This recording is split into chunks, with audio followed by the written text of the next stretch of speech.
Hello, welcome. We have a number of folks coming in. We're going to give everyone a chance to get logged in, and then we'll get started with our topic this evening. Welcome, everyone.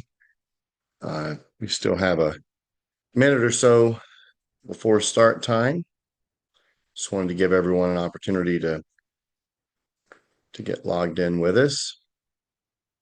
This is a webinar format, so I'll be the only one being able to be seen on the screen. I have a PowerPoint that I'll share here in just a moment. The chat is open, so feel free to use the chat. If you'd like to share where you're calling in from, you can drop that in the chat. Share your name. If you'd like to share the name of someone who you're remembering or honoring this evening, feel free to share that. Any opportunity for us to gather together is an opportunity to make connections, even if it is through a chat. Gives us that opportunity. We're going to give it just a moment.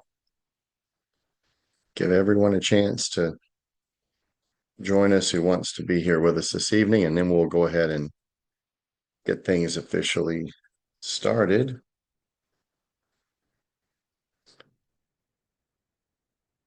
All right. All right. I see Terry. I see remembering Jeff tonight. All right. Welcome, everyone. We'll get started here in just a moment. Give everyone just a few more seconds here. Still have a few people. Kristen, remembering Kristen tonight. All right. Welcome, Lori, out in California.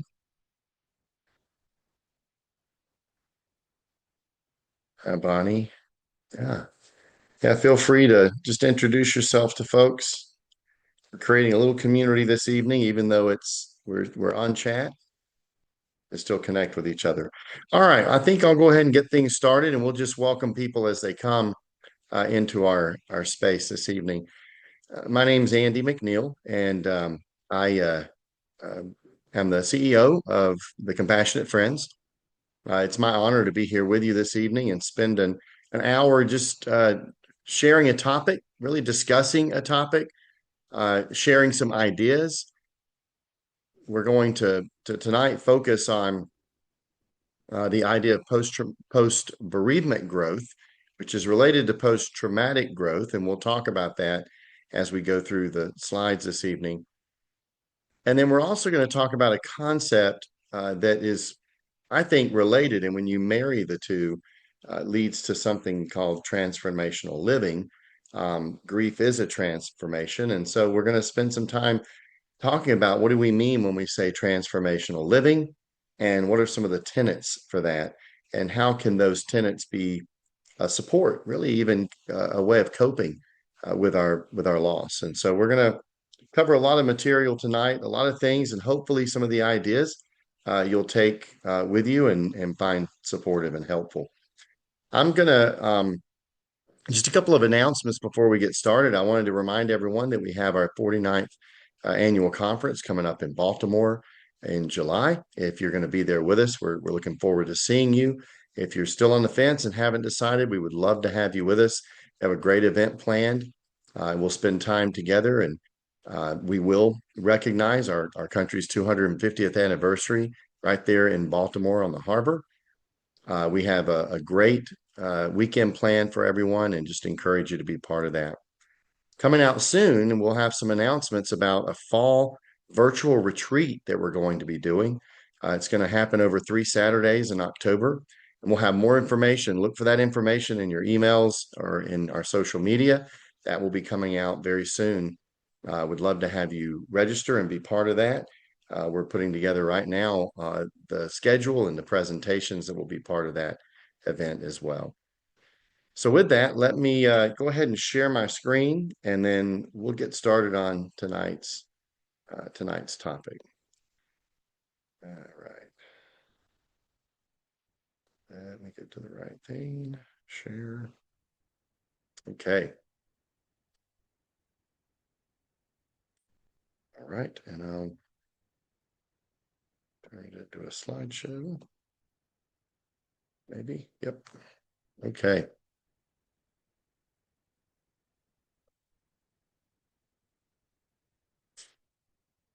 All right. So as I said, feel free to introduce yourselves to one another in the chat. Feel free to chat as we go through the presentation this evening.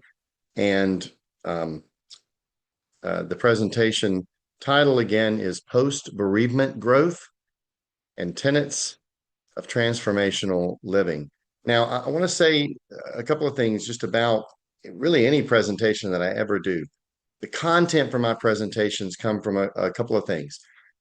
First of all, the content comes from uh, things that I have picked up along the way from sharing space with, sitting with, supporting, caring for people who are walking through profound loss. Uh, my career has been bereavement support. That's all I've done in my career, really, since I was in my early 20s.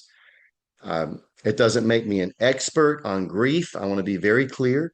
The expert on grief is the person who's grieving, not someone who witnessed or saw or heard or read about.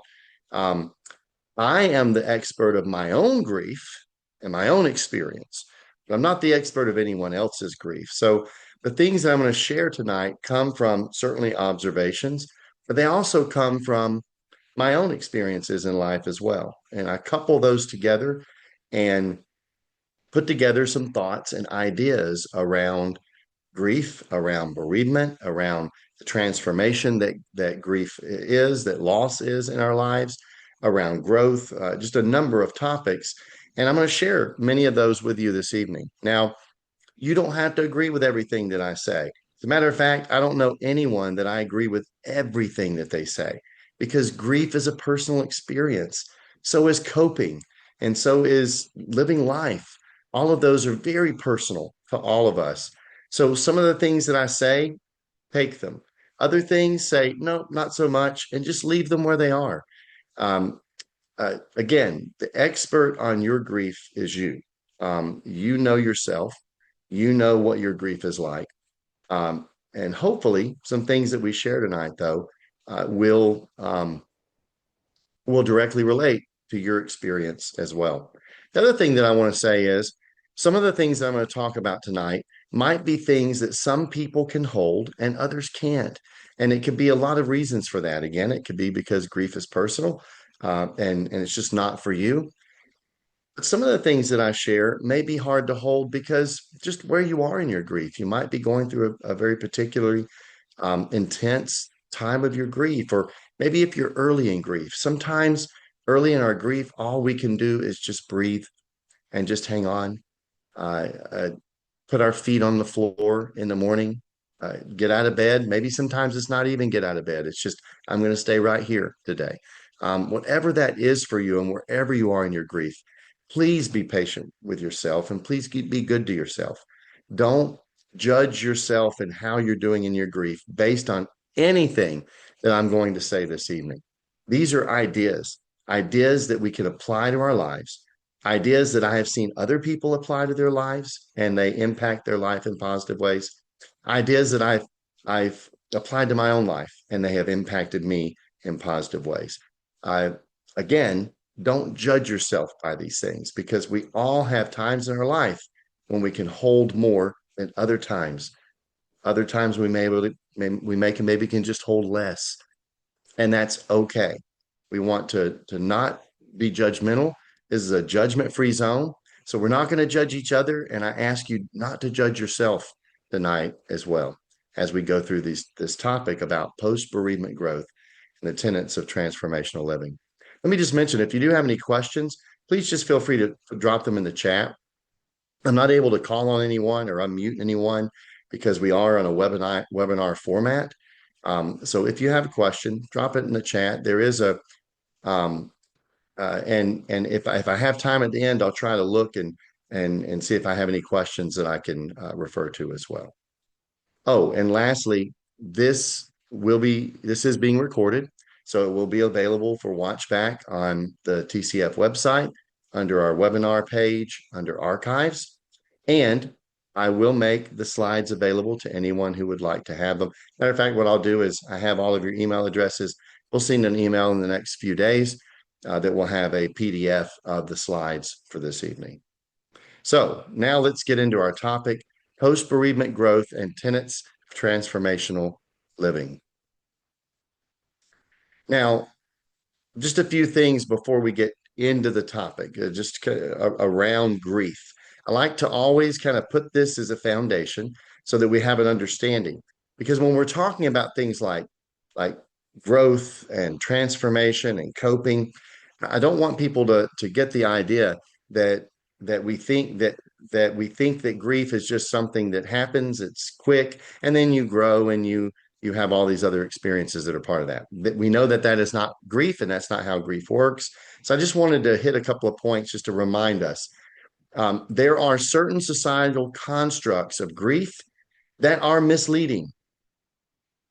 The idea of predictable stages or set timelines to grief, or normative intensity, that the idea that grief that lasts too long or that's too intense, that there's something wrong with it. You have to figure out how to move on or get over your grief, or restore yourself back to the way things were.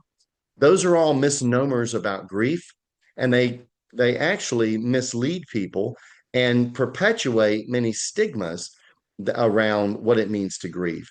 In a lot of ways, some of the constructs we have of grief are ideas about grief, how we would like grief to be, not what grief is. And I think we have to start from the reality of what grief really is.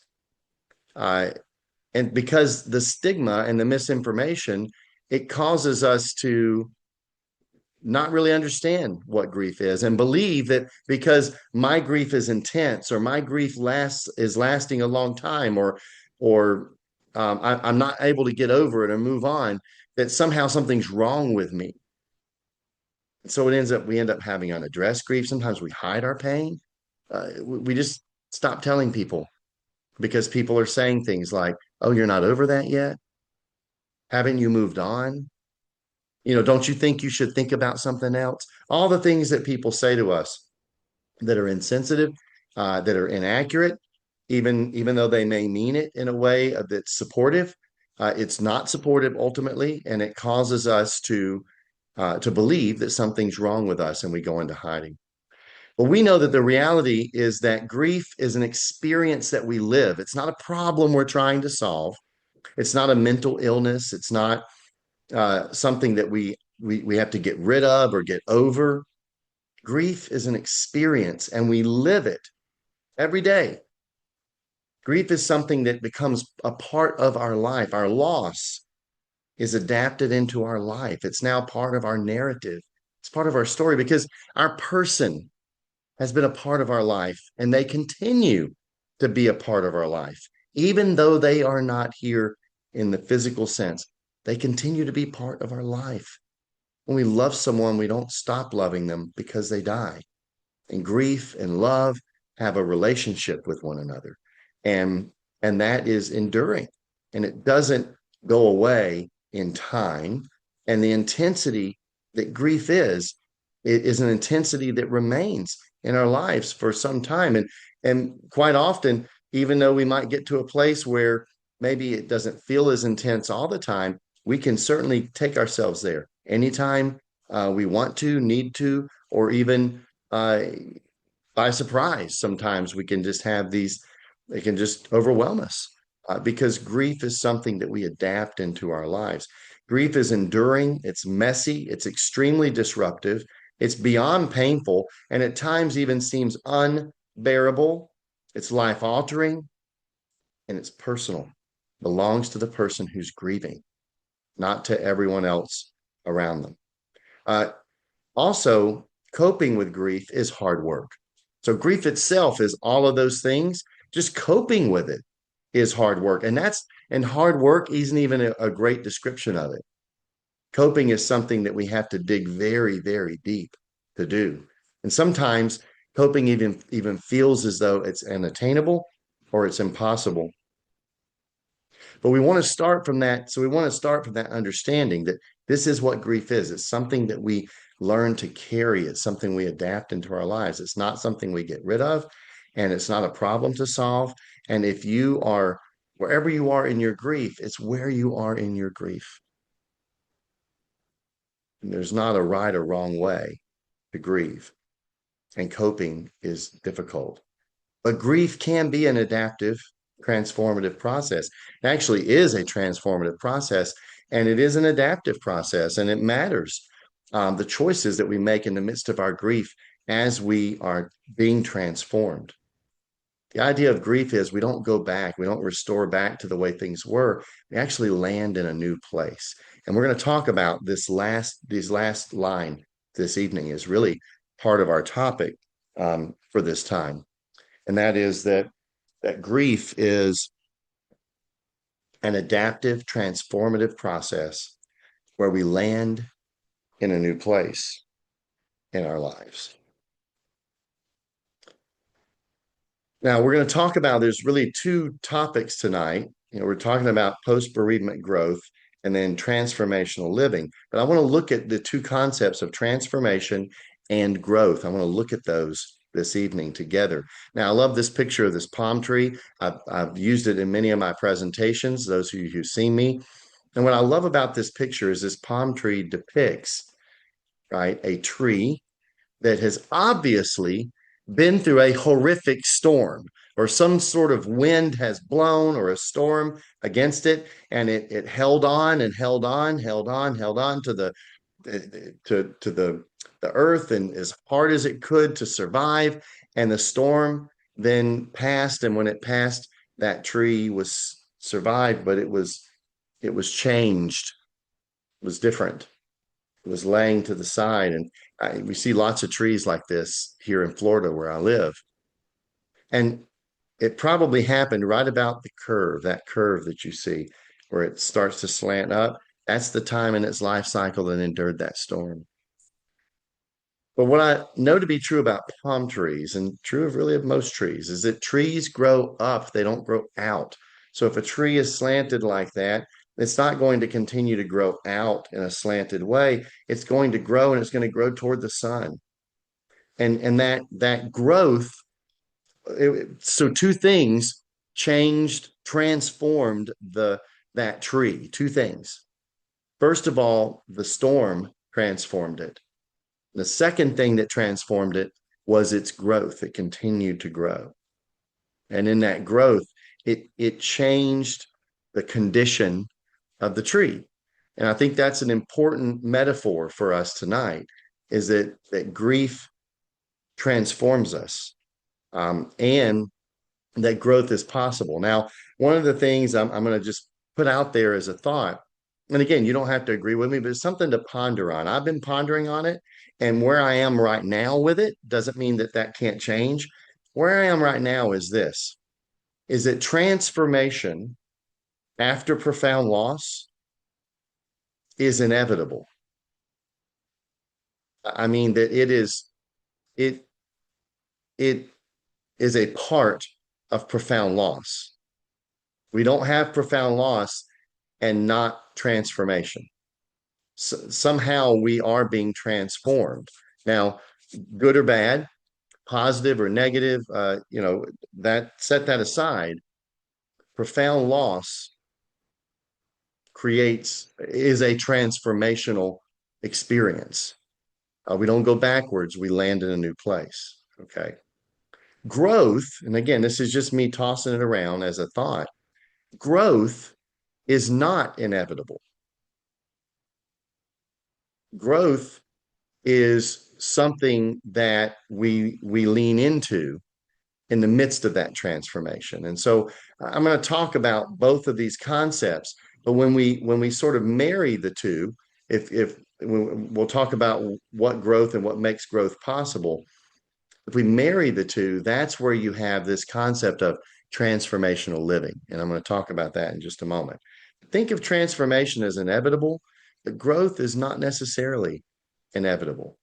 Growth is something that we have to, that personal agency has to be a part of. for that to fully happen. Now, I want to say a few things about growth. Okay, I do not want anyone to leave this webinar and in any way think that I am somehow saying that the idea of growth after loss somehow is a justification or a silver lining.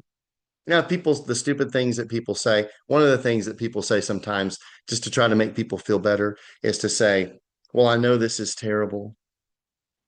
And I know it's hard, but you're going to grow through it. That is not even, that is not what I'm talking about tonight. I'm not talking about using growth as a way to justify the losses that we have experienced in our life, the tragedies, the death of our person. It's not a silver lining to that. Um, uh, our loss is a is a horrific experience, and we don't wish that on anyone, that anyone have to walk through a profound loss in that way. So growth is not a justification or a silver lining.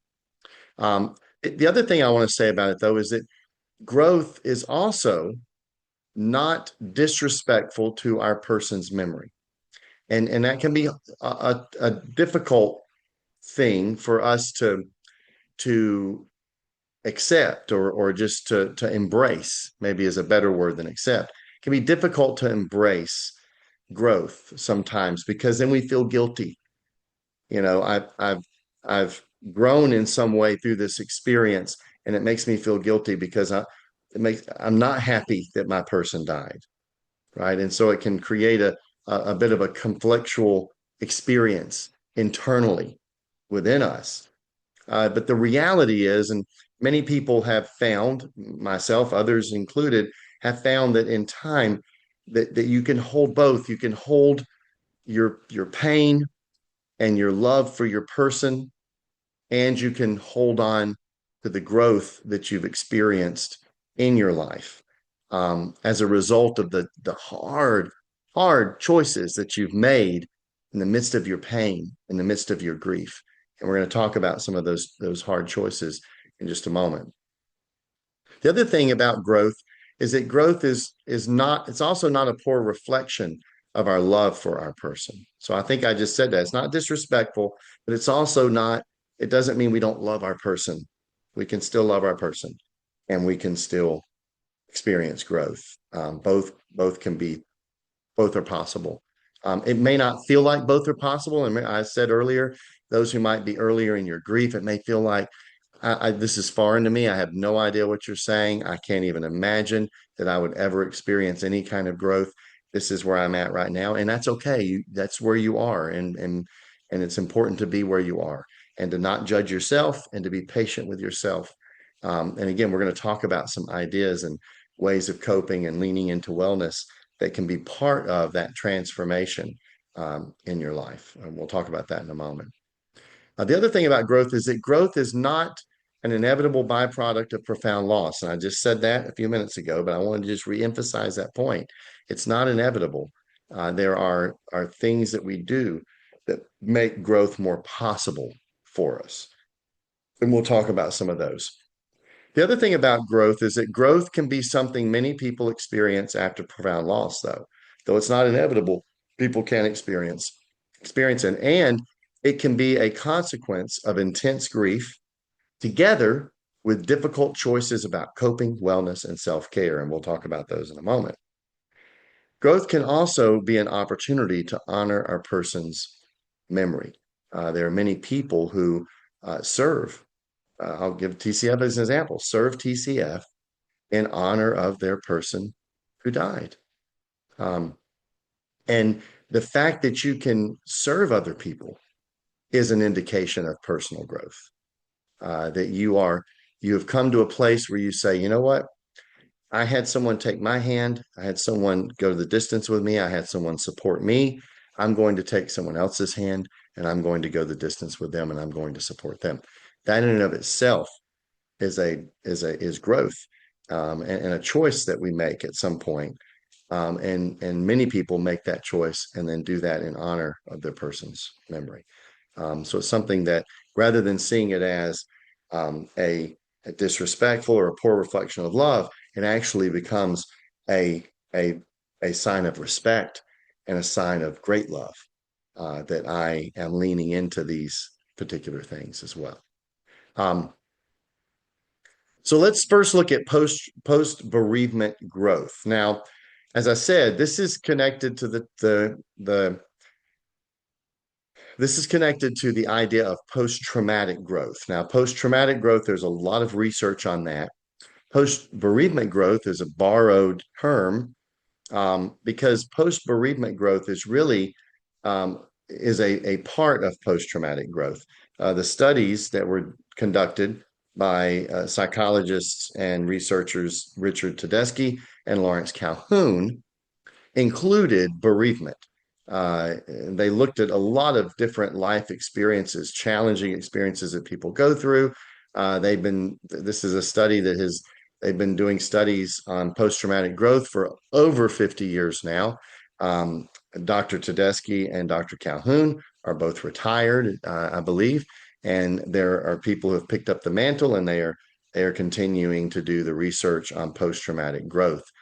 So if we think about post-bereavement growth, there's these same basic components that are part of that. Um, the concept or the idea behind post-traumatic growth is that a crisis or a tragedy or a death occurs. And when that happens, we have this shattering of our assumptions. The belief that our life was going to be this with this person, and this is what it was going to look like, and this is what this person's life was going to be. And we have all of these dreams, and that's part of it. And then that happens, and it shatters many of those assumptions, assumptions of safety, assumptions of predictability. Grief is extremely disruptive, as we said. Profound loss disrupts our lives in ways that we never expected, maybe, or never knew. Or many people will say, I'm living my worst nightmare. This was my worst nightmare, and now it happened, and I'm in the midst of it. I'm living it, right? So that happens. And then there's this struggle. Our assumptions are shattered. There's a struggle with that crisis. We're struggling, we're grieving. There's an intensity to it, all of those things. And then, again, an important component in post-traumatic growth. If you just stop with the struggle, some people through the struggle could experience growth, but it's not as likely. To make growth more likely, post-traumatic growth found that there are things that people do in the midst of that struggle with their crisis, and that's coping and personal agency. It's our ability to make choices in the midst of our struggle. And I'm going to talk about that in just a moment. But we have coping and personal agency. And when we lean into that, even if it's small things, I've had people who've said, Andy, I'm just early in my grief. I don't think I've made any choices. And people have said this to me while they're sitting in a counseling room with me. And I'll say, well, you made one choice, and that was to get out of bed today, to get in your car and to come down here and to sit in this room right here. That's personal agency. That's a choice that you're making, even though you're living your worst nightmare, even though you're at a low, worst moment of your life. You've made this choice that maybe you never thought that you could make in the midst of that. And so coping and personal agency.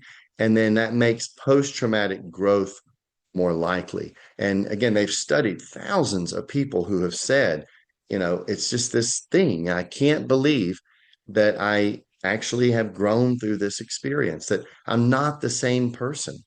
I've had people say it in so many ways. I had a father say to me, don't hear me wrong, Andy. I give anything to have my son back.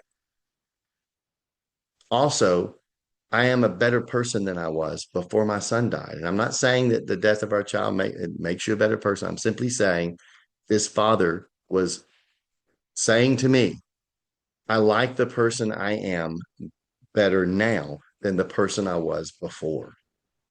He was talking about this idea of personal growth, of post-traumatic growth.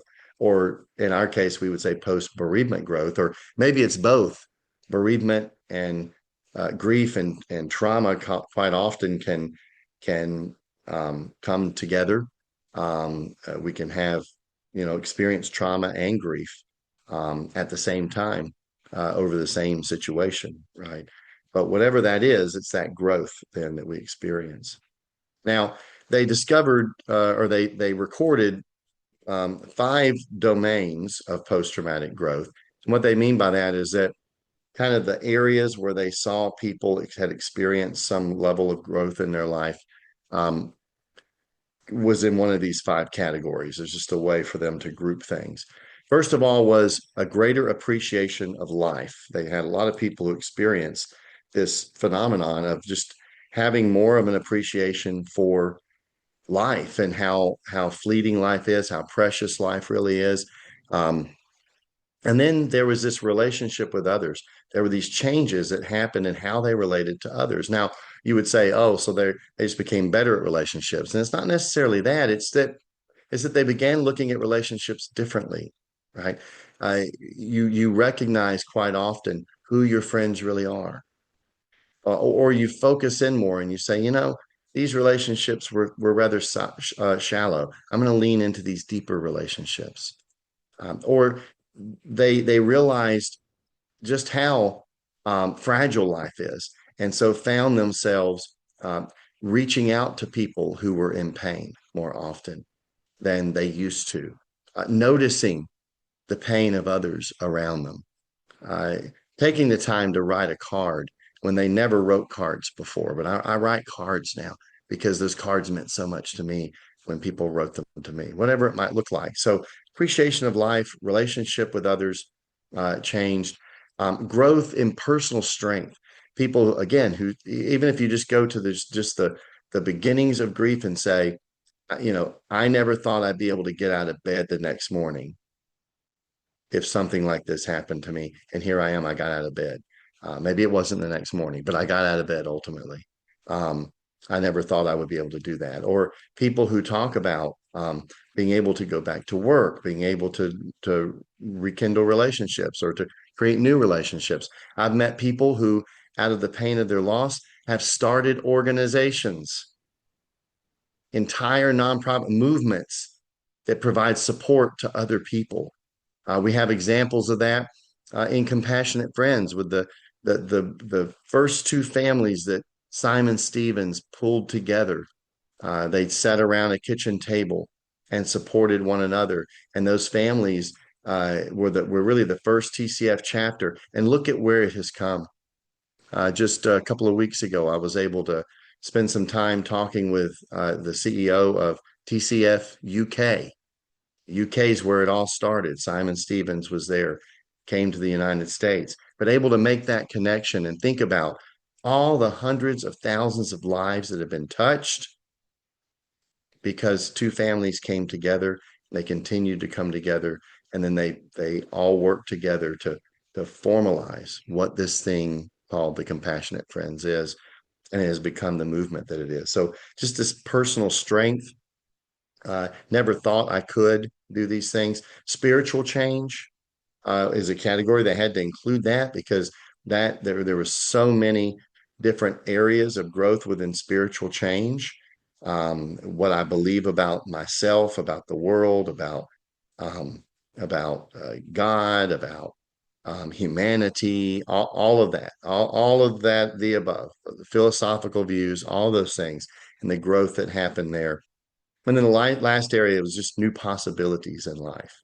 The idea, again, that I never thought that I would be a chapter leader of a group of bereaved parents, and I would be once a month or twice a month facilitating that group and holding space for other people who have had profound loss. I never thought I'd be presenting uh, a a webinar on grief and loss. I never thought that I would be at a conference keynoting a conference, or I would be at a conference presenting a workshop on some type of coping or wellness or things that could be helpful to other people. Just this idea that new possibilities in life. And they also found that many people have this attitude that they develop where, you know what, I've lived through this, throw whatever at me, you know.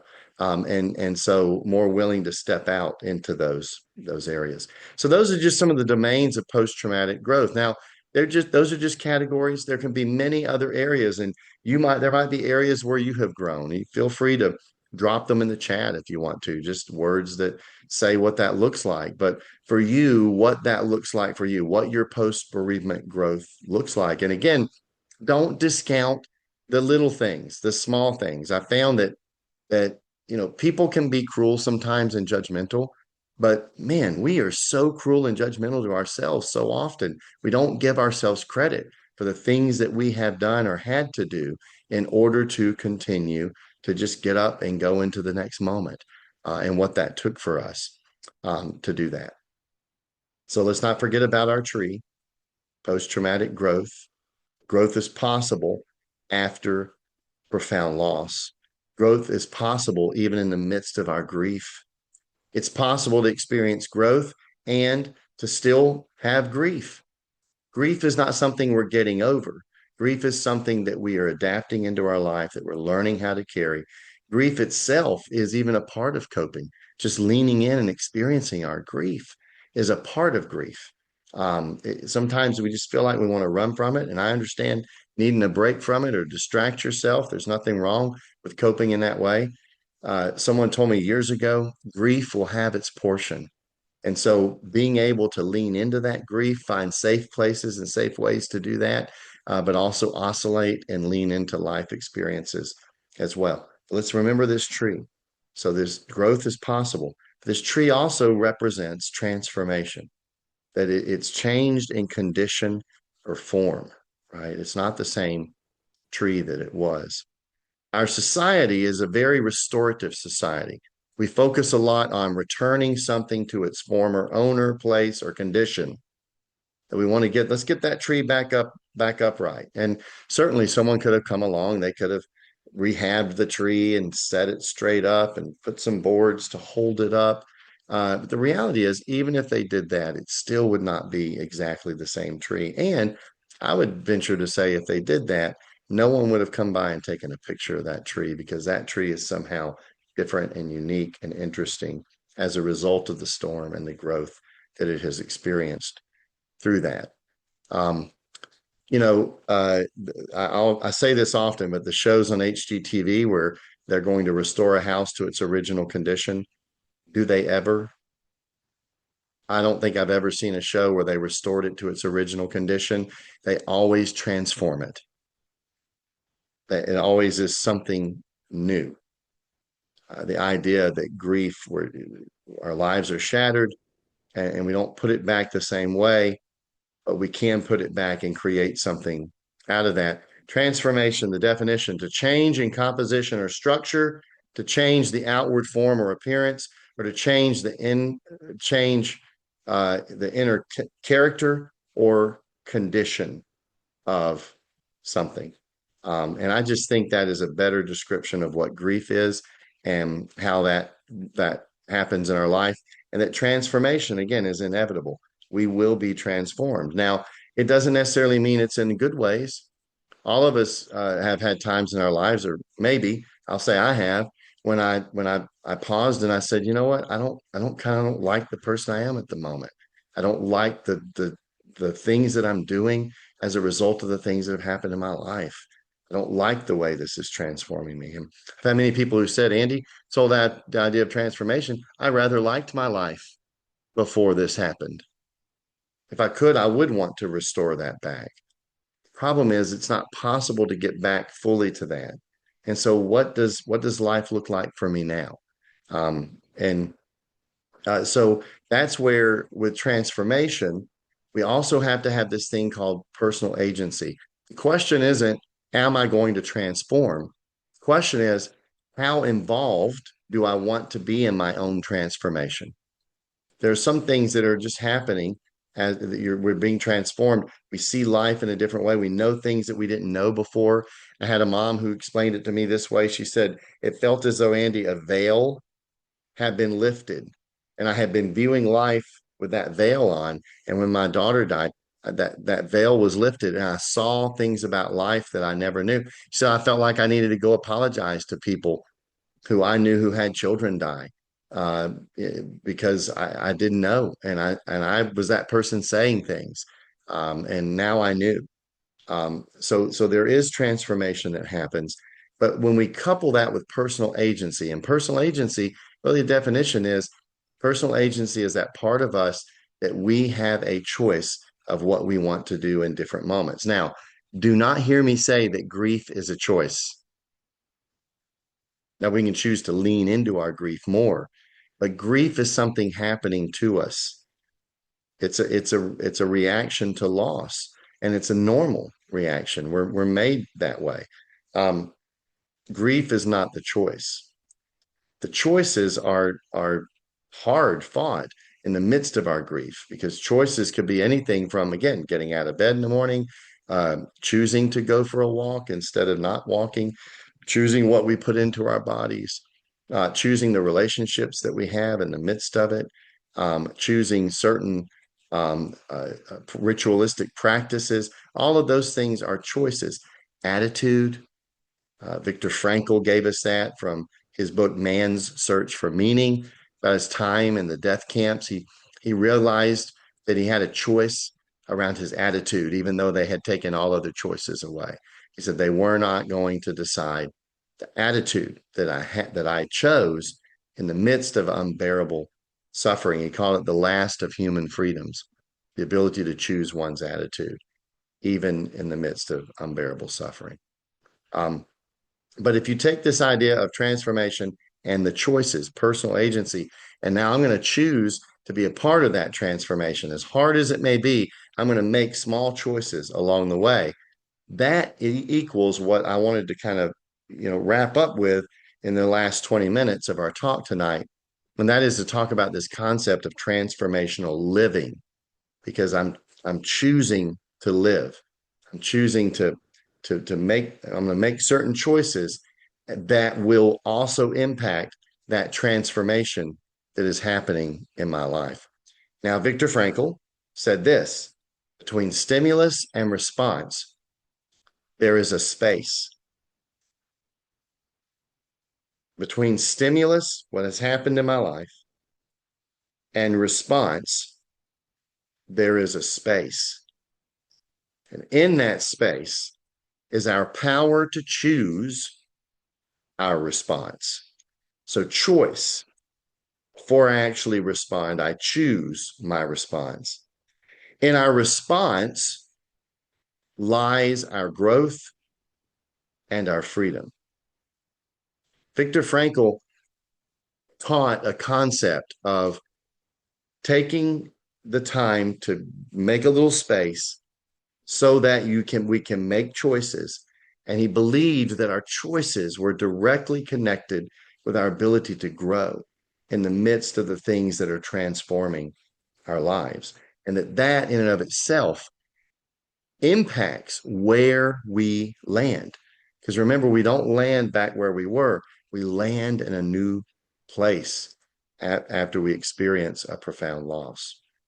So let's just talk about a few tenets connected to this idea of transformational living, and try to understand that a little bit better. Before we get into the tenets, I just wanted to acknowledge something about transformational living. Transformational living always honors where we have been. So transformational living is not about letting go of the past and moving on with the future. Transformational living acknowledges that something has happened, acknowledges the pain that I'm living with in my life, that I carry with me, that's part of my life now. It honors past relationships. Still have a bond with my person. I remember them. I love them. I talk about them. I say their name. All of those things are still true for me. I acknowledge the past pain and trauma and grief, and it honors yesterday, and in some ways honors, even go beyond this to say it honors the really hard choices I've made along the way, and I'm giving myself some credit that I did those things, because I may have never thought that I would be able to do it. And I've had people say it in even just small ways. They said, I don't know what is different now, but I can actually ride in a car and listen to music and not cry. Right. And for them, that was an important thing. Right. Another person has said, I can listen to some of my favorite music and I feel okay that I cry about it. Whereas before I it felt bad that I cried. Now I'm okay that I cried. Right. So giving ourselves credit for the small gains, the small things that have happened as a result. So we honor where we have been in transformational living. The other thing is we acknowledge where we are now. So we don't, it's not just about where we've been and where we're going, but it's about right now. And we live in a society right now that spends a lot of time thinking about where we're going and not enough time focused on what is happening right now in my life and around me. We walk around with we have our phones, and our phones become a distraction. We just kind of do this on our phones. We just strumming through the phone. Now, sometimes I'll admit it's kind of mindless, and it is a way to sort of cope, right? But if all we're doing, and we're just doing this, we're distracting from what we never look up to see what's in front of us. Transformational living honors the present pain and trauma. Again, we don't pretend. It's not about silver linings, and we don't pretend it doesn't exist. We honor it, and we recognize that I'm carrying this. Um, it also allows space for being mindful for today, though, to be present in this moment. You're sitting on the porch, and you can feel the heat of summer coming in, and you let yourself experience that. Even if it doesn't feel the way it used to feel, even if there's no emotional connection to it. I had a 9-year-old kid say to me one time, he had actually his brother had been murdered in front of him, and he was there with him. And he said to me, this was probably over a year after his brother's death. This 9-year-old said, no one said about the way he felt that day. He said that um, life lacks luster now that his brother died. Lacks luster. A 9-year-old couldn't have hit it any more perfect, right? A description. I've shared that with people, and people are like, yeah, 9-year-old came up with that. Yes, that it lacks luster. And so it might be that sunsets and all these things that used to strike awe in you, AWE, awe, don't anymore. Um, but the reality is that we allow space and mindfulness, we allow space for that to exist, even if we're not feeling it at the moment. And we continue to put ourselves in places where we can experience the moment we're in. We go have coffee with that friend ultimately. We take that invitation to go out to dinner with someone, or we just find a spot that's our spot somewhere in nature, or we choose to prepare a meal that we typically would enjoy, and we eat it anyway, right? Um, it also recognizes what is happening in real time. It makes room for gratitude for what we currently have and acknowledges those things that we do not have.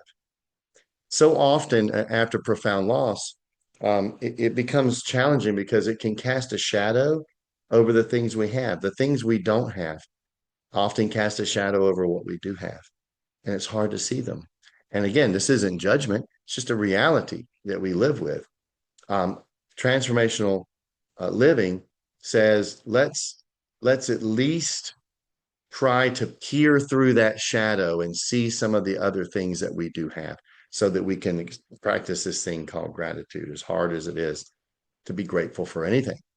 That we look to try to be grateful for something. um, Acknowledges where we are now. It's aware of who we have become, takes stock in today, and takes responsibility for daily input. So responsibility is a big piece of it, that we take responsibility for our inputs for the day, choosing what we'll do with ourself, no matter what condition we might feel that we're in. that we're taking responsibility for some of our inputs in that day. And then the last thing I'll say is it does recognize and embrace future, acknowledges growth areas and anticipates what growth might look like, considers new ways to do things, is aware of the possibilities of the future, open to new opportunities, makes room for change and growth, is open to hope and optimism, open to it. So notice I said open to that and aware of these things. I know that they're hard. Future's hard to grab a hold of when we're intensely grieving, but they're things that we start to go, I wonder. Recognize that pain, trauma, and grief are part of the past, present, and they will be part of the future as well. And that these other things are also possible in the future. I may not be experiencing it right now, but they're possibilities for the future. And so makes room, and I actually should say makes room for transformation, for growth, not restoration. But certainly there are some things that can be restored in our lives. We just don't restore exactly back to the way things were. So let's talk about some of the tenets. These are them. Again, I'll share these slides with you so you don't have to take notes necessarily, but I'm just going to go through them very quickly. We have about 10 minutes left. Let's just talk about some of these tenets and think about, I want you to, as I do this, to think about ways that you might begin to just in little ways, small ways. It doesn't have to be large, but small ways that you might deliberately lean into some of these tenets in your life because you are being transformed. Remember, and we want to be able to make some choices in the midst of that transformation that make post bereavement growth more possible for you in your life. So they are mindfulness and awareness, principles and ideology, um, intentionality and being deliberate, adaptability and flexibility, tenacity and audacity, and then curiosity and wonder. So let's take mindfulness and awareness for a moment. I already talked a little bit about mindfulness, but this idea of being fully present in the moment that I'm in, becoming more aware of your surroundings, what is happening around you. One of the ways that I've had people do this over the years is to just say, go to a public place at some point, especially even if you're feeling intense grief at the moment, just go to somewhere public, a mall, a store, somewhere. And every second or third person you pass by, just think in your mind, even though you're feeling terrible, think to yourself, that person is experiencing something very difficult right now. I may not can see it on the outside. That person's experiencing something very difficult, right? Statistically, that is solid. We walk around and we think everyone's going on with their lives and their lives are fine. But the reality is that pain and loss and profound loss and grief and struggle comes in many forms. And probably at least every other person, if not every person that we pass, is carrying something. And so being aware of our surroundings, being aware that of our circumstances, being aware of others, and just being aware of ourselves, how we're feeling, but being aware that other people are in that space as well, is part of mindfulness and awareness. So awareness of our surroundings, noticing the setting, paying attention to what is happening in front of you, seeing details, and even just practicing doing this. Go sit on a front porch or a back porch or in your backyard or go out into the nature somewhere and pick something, anything, a tree. It could be an animal that's out there, whatever it is, and just focus on that. And then pay attention to the details of it. What color is the tree? All right. What do the leaves look like? What's the shape of those leaves? And take some time and focus in on that and see where that takes you in that moment. Being aware, taking stock of what you see, what you hear. Slow down and just listen to the sounds sometime. Listen to what you hear. Even in your house, you hear the air conditioning kick on or kick off. Do you hear something outside, a bird chirping? What is it? Focus on those moments. Clear your head, clear your mind. Mindfulness can be helpful because it can also ground you in that moment. Awareness of circumstances, situational awareness, acute, accurate, having accurate information, even just researching, saying in this moment, What am I feeling? Take the time to write down the words of what you're feeling. Write them down. Give them a language. I have a whole nother talk on that. Give a language to what your pain is, and then go research those words. See if you can find new words that take you even deeper so that you really understand what that is. But this awareness of and also an awareness of what you can control, but what you cannot control. Becoming fully aware of that in your life. And then the other one is awareness of others, and that's understanding where you end and others begin, distinguishing your needs from the needs of others, active and effective listening, being able to hear someone else and hold their story without having to feel like I have to tell them my story, being fully present with them. People who come to a place where they can do that in their pain are almost ready to facilitate a group and hold space for other people, because now I can hold space for those folks and I don't have to necessarily share my story, right? Focused attention on others or just curiosity about someone else's story. And then awareness of self is to recognize your personality and preferences. No, you know what? I don't really like that.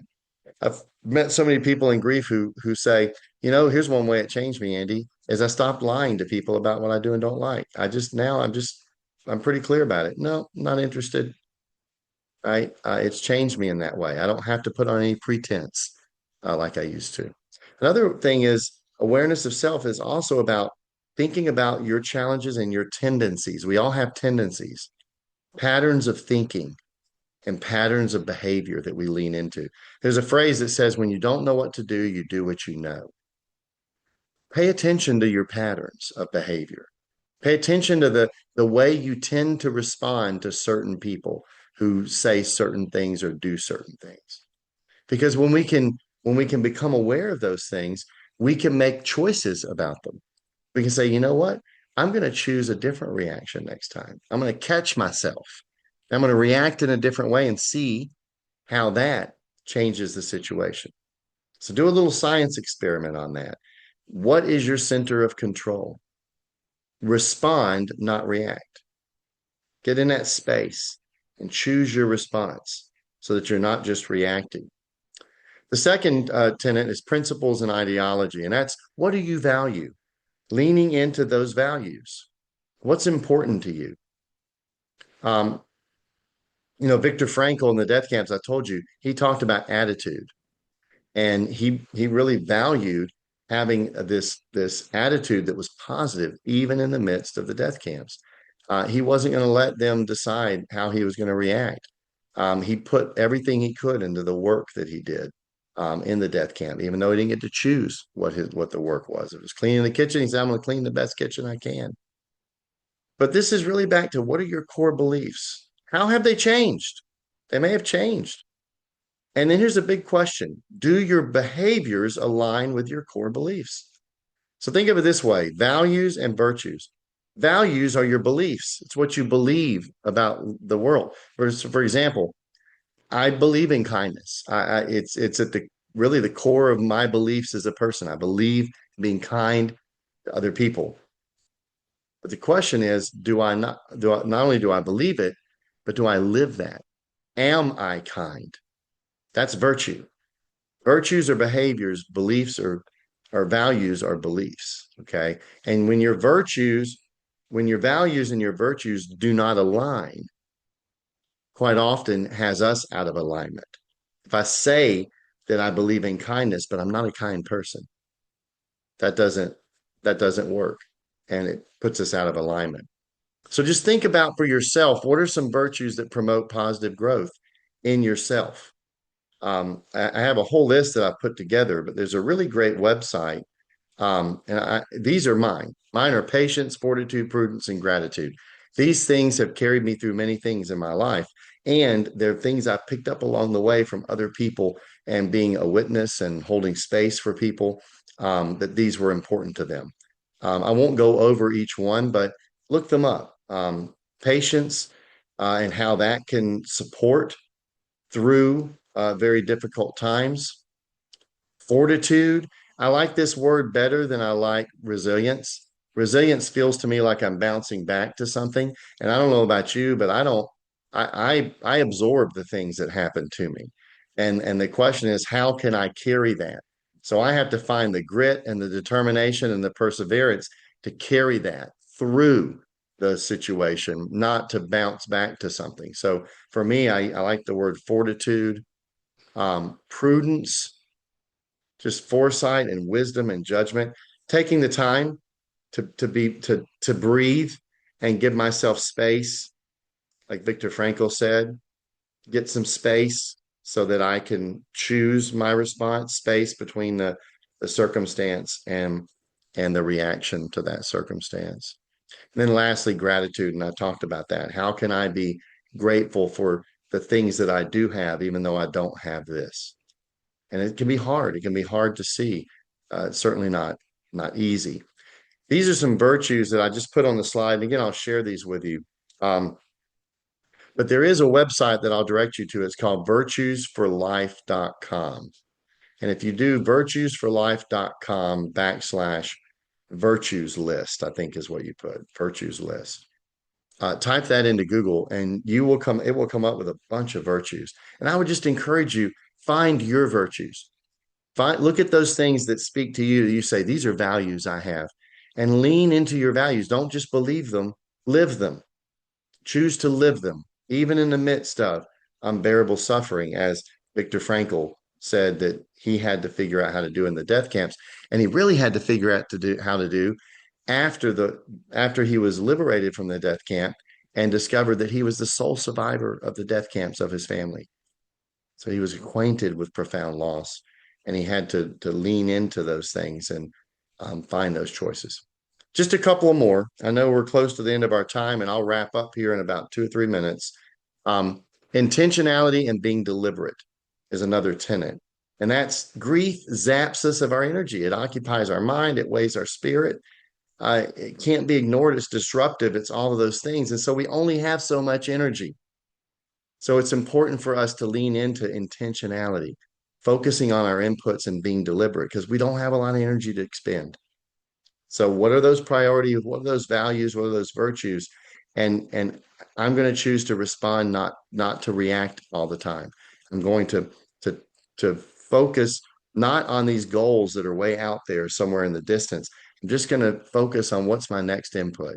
What am I going to do next? What am I going to put in my body? How am I going to move my body today? Right? Who am I going to see today? I'm going to be very intentional about that because I only have so much energy and I don't want to waste any of the energy on anything other than what I want to focus it on. Just a couple more. Adaptability and flexibility are important tenets. The ability to adapt to new situations. And some of us do that easier than others. I know some of our personalities just don't fit with that. Part of it is even just anticipating and planning ahead is part of adaptability.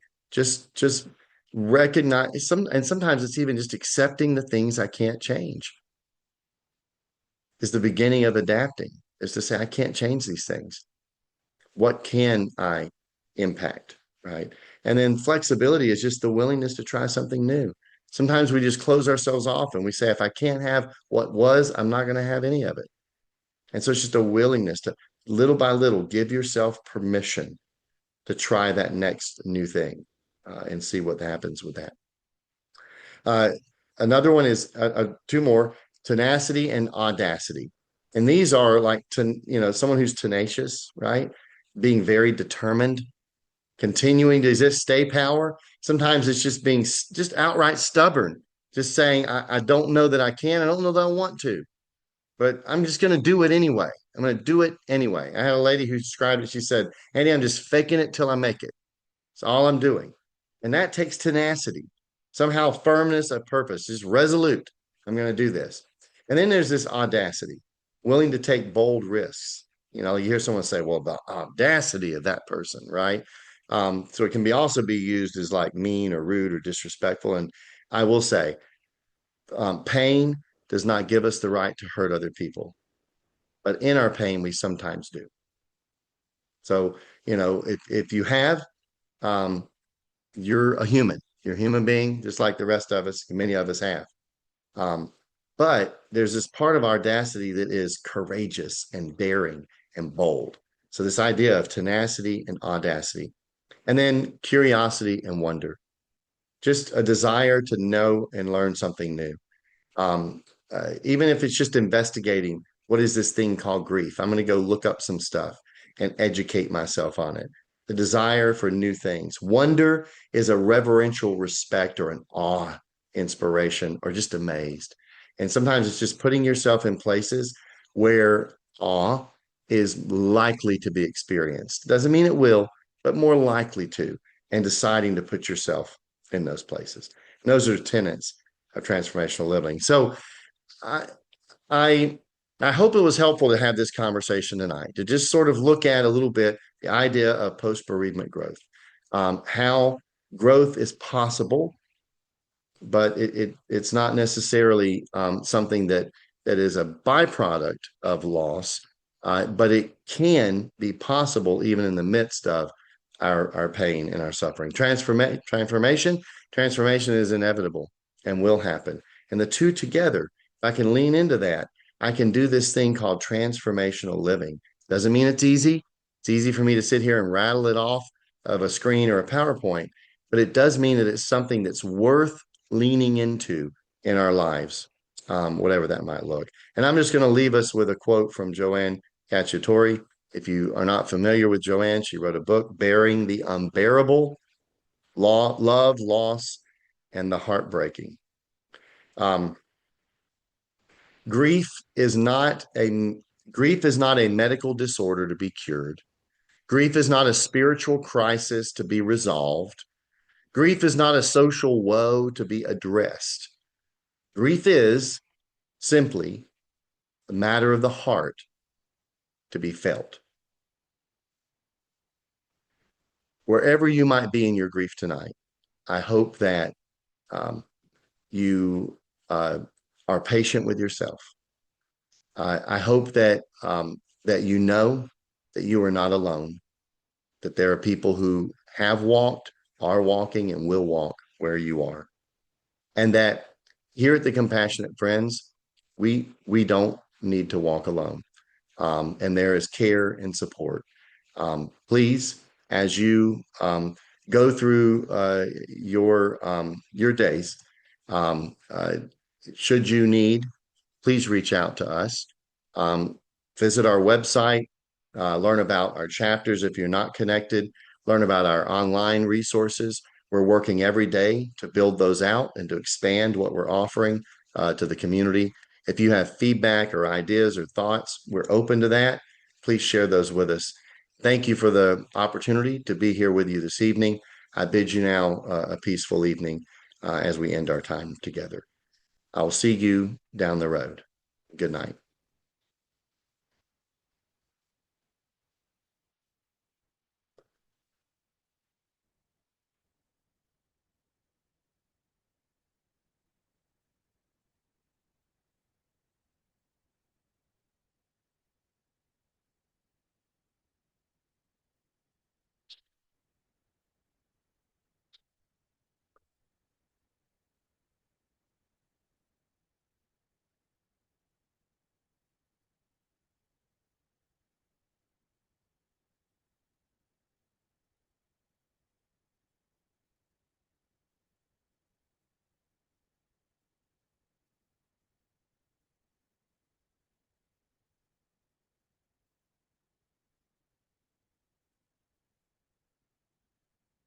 Good night, everyone.